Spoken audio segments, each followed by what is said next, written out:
दोस्तों, अगर आप यह शब्द सुन रहे हैं तो इसे संयोग मत समझिए, क्योंकि इस पल स्वयं श्री कृष्ण आपके माध्यम से ब्रह्मांड की उस आवाज को आपके हृदय तक पहुंचा रहे हैं जिसे आपने कई जन्मों से सुनने की प्रार्थना की थी। यह वीडियो आपके सामने आना कोई एल्गोरिदम नहीं है, यह कर्मों का जागरण है। यह वह क्षण है जब समय रुक गया है और कृष्ण कह रहे हैं, वत्स, अब और परीक्षा नहीं, अब तुम्हारे जीवन का चक्र बदलने वाला है। ब्रह्मांड गवाह है कि तुमने चुपचाप सहा है, बिना शिकायत के सहा है। जब लोग हंसते थे तब भी तुम टूटकर मुस्कुराते रहे, और आज उसी सहन शक्ति का फल तुम्हारे द्वार पर खड़ा है। श्री कृष्ण कह रहे हैं, मैंने तुम्हारे आंसू देखे हैं जो तुमने तकिए में छुपा दिए। मैंने वो रातें देखी हैं जब तुमने किसी से कुछ नहीं कहा लेकिन मुझसे सब कहा, और आज ब्रह्मांड की हर शक्ति एक साथ होकर तुम्हारे भाग्य का ताला खोलने आई है। ध्यान से सुनो, क्योंकि यह संदेश दोबारा नहीं आएगा।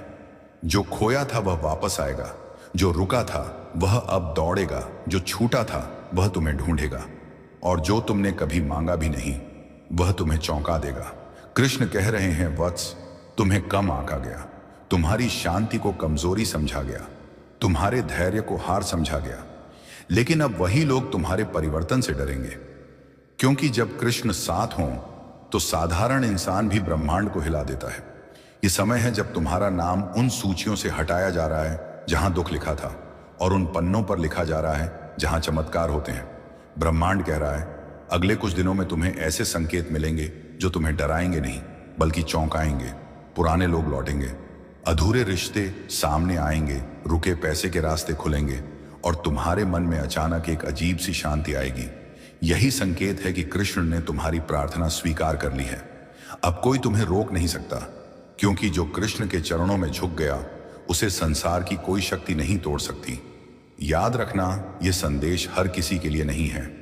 यह केवल उन्हीं आत्माओं के लिए है जिन्होंने अंधेरे में भी विश्वास नहीं छोड़ा। अगर इस पल तुम्हारी आंखें भारी हो रही हैं तो समझ लो, यह ऊर्जा तुम्हारे अंदर प्रवेश कर रही है। कृष्ण कह रहे हैं, डर मत वत्स, मैं आगे चल रहा हूं और ब्रह्मांड पीछे नहीं हटता। जब वह किसी को चुन लेता है, अब तुम्हें सिर्फ एक काम करना है, पीछे मुड़कर मत देखना, क्योंकि जो गया वह परीक्षा था और जो आ रहा है वह पुरस्कार है। यह वीडियो यहीं खत्म नहीं हो रहा, यह तुम्हारे पुराने जीवन का अंत है और नए जीवन की घोषणा है। अगर तुमने यह पूरा सुना है तो समझ लो, कृष्ण ने तुम्हें पहचान लिया है और अब तुम्हारी बारी है चमकने की, क्योंकि श्री कृष्ण और ब्रह्मांड कभी भी आधे रास्ते पर किसी को नहीं छोड़ते।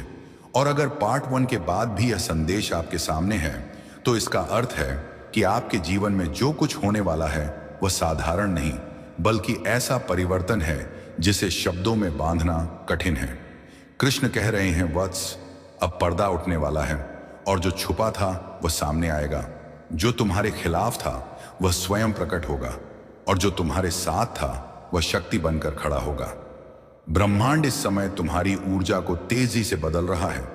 इसलिए अगर पिछले कुछ दिनों से तुम्हें अजीब सपने आ रहे हैं, पुराने लोगों की यादें अचानक सामने आ रही हैं, या बिना कारण मन भारी हो जाता है, तो डरना मत। यह टूटना नहीं बल्कि पुराने कर्मों का अंतिम निष्कासन है। कृष्ण कहते हैं, जिस तरह युद्ध से पहले शंखनाद होता है, उसी तरह तुम्हारे जीवन में यह बेचैनी उस विजय की घोषणा है जो अब रोकी नहीं जा सकती। ध्यान से सुनो, क्योंकि यह वही क्षण है जब तुम्हें चेतावनी भी दी जा रही है और वरदान भी दिया जा रहा है। अब हर किसी से अपनी योजना साझा मत करना, क्योंकि हर कान तुम्हारा भला नहीं चाहता। अब हर मुस्कान पर भरोसा मत करना, क्योंकि कुछ लोग तुम्हारी रोशनी से डरने लगे हैं। लेकिन घबराना मत, क्योंकि कृष्ण तुम्हारे पीछे नहीं बल्कि तुम्हारे भीतर चल रहे हैं। ब्रह्मांड कह रहा है, अब जो दरवाजा खुलेगा वह धीरे नहीं खुलेगा, वह ऐसे खुलेगा कि पूरा जीवन बदल जाएगा। एक कॉल, एक संदेश, एक मुलाकात या एक अचानक लिया गया फैसला तुम्हें वहां पहुंचा देगा जहां पहुंचने की तुमने कभी कल्पना भी नहीं की थी। और सबसे बड़ी बात यह है कि यह सब तुम्हें साबित करने के लिए नहीं मिलेगा, बल्कि तुम्हें सिखाने के लिए मिलेगा कि जो सहेता है वही चुन लिया जाता है। कृष्ण कह रहे हैं, वत्स, तुम्हारे साथ जो अन्याय हुआ वह व्यर्थ नहीं गया। तुम्हारे मौन ने वह शक्ति पैदा की है जो अब तुम्हें न्याय नहीं बल्कि विजय दिलाएगी। अब समय आ गया है जब तुम्हें अपने आप पर संदेह करना छोड़ देना चाहिए। क्योंकि ब्रह्मांड ने तुम्हारे नाम के आगे अब संघर्ष नहीं बल्कि समाधान लिख दिया है। आने वाले समय में तुम देखोगे कि जिन चीजों के लिए तुमने वर्षों इंतजार किया था वे बिना जोर लगाए तुम्हारी ओर खींचने लगेंगी, और जो तुम्हें छोड़कर गए थे वे तुम्हारी शांति देखकर बेचैन होंगे। लेकिन याद रखना, तुम्हें किसी को जवाब नहीं देना, क्योंकि कृष्ण कहते हैं जो समय देता है वही सबसे बड़ा उत्तर होता है। अगर इस संदेश के बीच तुम्हारा दिल तेज धड़क रहा है तो समझ लो, यह डर नहीं बल्कि शक्ति का संचार है। ब्रह्मांड तुम्हें बता रहा है कि अब तुम्हारा कंपन बदल चुका है, और जब कंपन बदलता है तो किस्मत को भी बदलना पड़ता है। यह संदेश यहीं समाप्त नहीं होता, क्योंकि यह कोई वीडियो नहीं बल्कि एक घोषणा है कि अब तुम्हारे जीवन में साधारण दिन नहीं आएंगे। अब हर दिन या तो सबक देगा या चमत्कार। और कृष्ण कहते हैं, वत्स, मैं तुम्हें वहां ले जा रहा हूं जहां पहुंचकर तुम खुद कहोगे कि जो टूटा था वही सबसे जरूरी था, क्योंकि अगर वह टूटता नहीं तो तुम यहां तक पहुंचते नहीं। अगर तुम यहां तक सुन पाए हो तो समझ लो यह चयन पूरा हो चुका है। अब पीछे हटने का रास्ता बंद है, और आगे जो है वह वही है जिसके लिए तुम्हारी आत्मा ने जन्म लिया था। ब्रह्मांड हर किसी को यहां तक नहीं लाता, क्योंकि यहां सत्य बिना परत के बोला जाता है। श्री कृष्ण कह रहे हैं, वत्स, अब मैं तुम्हें वह दिखाने जा रहा हूं जो अब तक तुमसे छुपाया गया था, क्योंकि तुम्हारी आत्मा अब उस बोझ को सहने लायक हो चुकी है। ध्यान से सुनो, क्योंकि इस क्षण के बाद तुम्हारा पुराना व्यक्तित्व धीरे धीरे समाप्त होने लगेगा।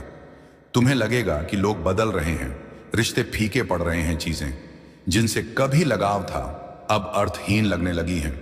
और यही वह बिंदु है जहां अधिकांश लोग भ्रमित होकर पीछे हट जाते हैं। लेकिन तुम नहीं, क्योंकि ब्रह्मांड ने तुम्हें इसलिए चुना है क्योंकि तुम अंधेरे में भी चेतना बनाए रख सकते हो। कृष्ण कहते हैं, जब आत्मा जागती है तो संसार अजीब लगने लगता है, और यही जागरण की पहली पहचान है। अब जो होने वाला है वह चेतावनी भी है और आशीर्वाद भी। आने वाले कुछ समय में तुम्हें सच्चाई इतनी तेजी से दिखेगी कि तुम्हारा दिल भारी हो जाएगा। तुम्हें एहसास होगा कि कुछ लोग कभी तुम्हारे नहीं थे, वे केवल उस ऊर्जा से जुड़े थे जो तुम पहले थे। और अब क्योंकि तुम्हारी ऊर्जा बदल रही है, वे अपने आप अलग हो रहे हैं। इसे नुकसान मत समझना, क्योंकि जो छूट रहा है वही तुम्हें रोक रहा था। ब्रह्मांड कह रहा है, यह वह चरण है जहां तुम्हें अकेलापन महसूस होगा, भीड़ में भी शांति और शांति में भी तीव्रता। लेकिन यही वह मौन है जहां कृष्ण सबसे जोर से बोलते हैं। अब तुम्हारे अंदर एक अजीब सा डर आएगा, बिना कारण का डर, जैसे कुछ बहुत बड़ा घटने वाला है। और सच यही है, कुछ बहुत बड़ा घटने वाला है, लेकिन वह तुम्हारे खिलाफ नहीं बल्कि तुम्हारे पुराने कर्मों के खिलाफ है। कृष्ण कहते हैं, अब न्याय चुपचाप होगा, कोई शोर नहीं, कोई घोषणा नहीं, बस अचानक परिस्थितियां पलटेंगी। जिन लोगों ने तुम्हें नीचे देखा था वे तुम्हें समझ नहीं पाएंगे, और जिन लोगों ने तुम्हें तोड़ा था वे अपने ही प्रश्नों में उलझ जाएंगे। क्योंकि ब्रह्मांड जब संतुलन करता है तो सफाई भी बिना आवाज के करता है। ध्यान रखना, इस चरण में तुम्हें किसी को साबित करने की इच्छा होगी, लेकिन यही परीक्षा है। अगर तुमने प्रतिक्रिया दी तो ऊर्जा गिरेगी, और अगर तुम मौन रहे तो चमत्कार होगा। क्योंकि यह वही रहस्य है जो केवल चुनी हुई आत्माओं को बताया जाता है कि मौन सबसे घातक शक्ति है। कृष्ण कहते हैं, वत्स, अब तुम्हारी उपस्थिति ही उत्तर होगी, तुम्हारे शब्द नहीं। अब लोग तुम्हें समझेंगे नहीं, महसूस करेंगे, और जो महसूस कर ले वही पास आ पाएगा, बाकी अपने आप दूर हो जाएंगे। आने वाले समय में तुम्हें ऐसे मौके मिलेंगे जो तुम्हें डराएंगे, क्योंकि वे तुम्हारे पुराने स्तर से बड़े होंगे। लेकिन याद रखना, ब्रह्मांड कभी तुम्हें वहां नहीं भेजता जहां तुम टिक नहीं सकते। यह संदेश इसलिए फॉरबिडन है क्योंकि यह परिवर्तन आरामदायक नहीं होगा, यह सुंदर नहीं होगा, यह शांत भी नहीं होगा, लेकिन यह वास्तविक होगा। और इसके बाद तुम फिर कभी वही नहीं रहोगे। अगर इस लाइन तक पहुंचते पहुंचते तुम्हारी सांसें गहरी हो गई हैं या दिल अजीब तरह से शांत है, तो समझ लो यह संयोग नहीं, यह पहचान है। कृष्ण तुम्हें बता रहे हैं कि अब तुम मार्ग पर हो, और जो इस मार्ग पर आ गया उसके लिए वापसी नहीं होती। क्योंकि अब तुम केवल जीवन नहीं जियोगे, तुम कारण बनोगे, परिवर्तन का साक्षी बनोगे, और उन लोगों के लिए संकेत बनोगे जो अभी अंधेरे में हैं। यह अंत नहीं है, यह वह द्वार है जिसे पार करने के बाद आत्मा स्वयं को याद करने लगती है। और अगर तुम यहां तक आ गए हो तो समझ लो, चयन पूर्ण हो चुका है। अब ब्रह्मांड पीछे नहीं हटेगा, और कृष्ण तुम्हें छोड़ेंगे नहीं जहां से जीवन को देखा नहीं जाता बल्कि जाना जाता है। और यही कारण है कि पिछले कुछ समय से तुम्हें न लोगों की बातें चुभती हैं न तारीफ बहकाती है, क्योंकि तुम्हारी चेतना प्रतिक्रिया नहीं अवलोकन करने लगी है। ब्रह्मांड तुम्हें बता रहा है कि यह बदलाव अचानक नहीं है, यह कई जन्मों से लिखा जा रहा था। हर चोट, हर अपमान, हर अस्वीकार, हर अकेली रात एक तैयारी थी, ताकि जब यह क्षण आए तो तुम टूटो नहीं बल्कि स्थिर रहो। अब ध्यान से सुनो, क्योंकि यह वही रहस्य है जिसे अधिकतर लोग सुनने से पहले ही खो देते हैं। अब तुम्हारे जीवन में जो खालीपन महसूस हो रहा है वह किसी चीज की कमी नहीं बल्कि किसी भ्रम का अंत है। तुम जिस जीवन को पकड़कर चल रहे थे वह तुम्हारी आत्मा के आकार से छोटा पड़ चुका है, इसलिए वह टूट रहा है। इसीलिए सब कुछ चुपचाप बिखर रहा है। और यही वह समय है जब अधिकतर लोग पुराने दर्द में लौट जाते हैं। लेकिन कृष्ण कहते हैं, वत्स, तुम लौटने के लिए नहीं बने हो, तुम पार करने के लिए बने हो। अब ब्रह्मांड तुम्हें सिखा रहा है कि शक्ति शोर में नहीं, स्थिरता में होती है। इसलिए तुम्हें चुप कराया जा रहा है, इसलिए तुम्हारे चारों ओर से भीड़ हटाई जा रही है, ताकि तुम खुद की आवाज सुन सको। आने वाले दिनों में तुम देखोगे कि लोग बिना कारण तुमसे दूरी बना रहे हैं, योजनाएं बिना बताए बदल रही हैं, रास्ते अपने आप अलग हो रहे हैं। और यही वह संकेत है कि अब तुम्हें भीड़ नहीं, दिशा दी जा रही है। कृष्ण कहते हैं, जब अर्जुन को युद्ध के लिए चुना गया तो पहले उसे अकेला किया गया, ताकि वह भ्रम नहीं केवल कर्तव्य देख सके। और आज वही प्रक्रिया तुम्हारे साथ हो रही है। यह चरण भावुक नहीं होगा, यह रोमांचक भी नहीं होगा, यह गहरा होगा, भारी होगा और बहुत शांत होगा। लेकिन इसी शांति में वह बीज डाला जा रहा है जो आगे चलकर ऐसा वृक्ष बनेगा जिसकी छाया में कई लोग सांस लेंगे। अब एक चेतावनी भी है। इस स्तर पर पहुंचकर अहंकार बहुत चुपचाप प्रवेश करता है। यह तुम्हें यह महसूस कराएगा कि तुम दूसरों से अलग हो गए हो, उनसे ऊपर हो गए हो। लेकिन अगर तुमने इस भ्रम को पकड़ा तो यात्रा रुक जाएगी। इसलिए कृष्ण कहते हैं, वत्स, विनम्र रहो, मौन रहो और चलते रहो, क्योंकि ब्रह्मांड तुम्हें माध्यम बना रहा है, उद्देश्य नहीं। अब जल्द ही है।